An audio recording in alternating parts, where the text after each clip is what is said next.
Thank you, Mr. Speaker. My question is to the Assistant Treasurer. Will the Assistant Treasurer update the House on how the China-Australia Free Trade Agreement will capitalise on Australia's strengths in financial services and stimulate growth in the Australian economy? I call the Assistant Treasurer.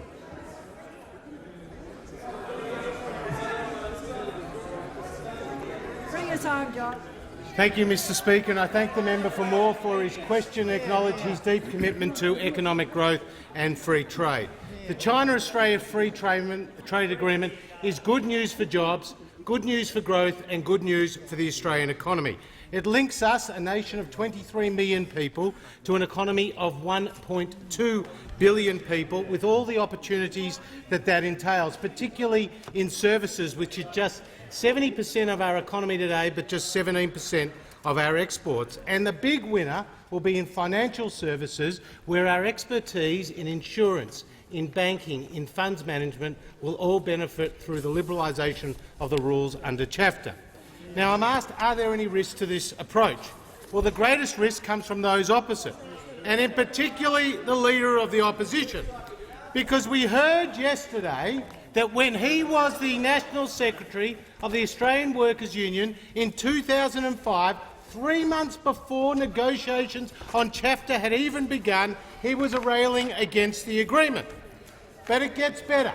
It gets better, because he did this interview with Meet the Press on the 5th of June 2005, 4 weeks after negotiations began, and he said, and I quote, 100% scepticism is the way to approach this free trade agreement.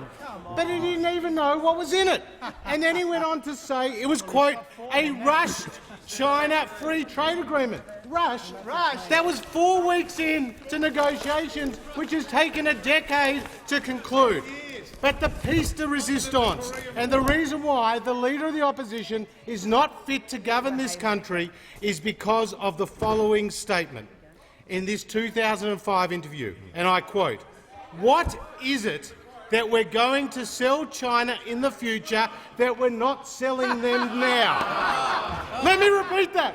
What is it that we're going to sell China in the future that we're not selling them now? Now, Mr. Prime Minister, you know in 2005 we had $42 billion worth of trade to China. Today it's $150 billion, nearly 4 ways' time, because the Leader of the Opposition forgot to take his own advice. The Leader of the Opposition forgot to take his own advice when he said, and I quote, "The future is the present," Mr. Speaker.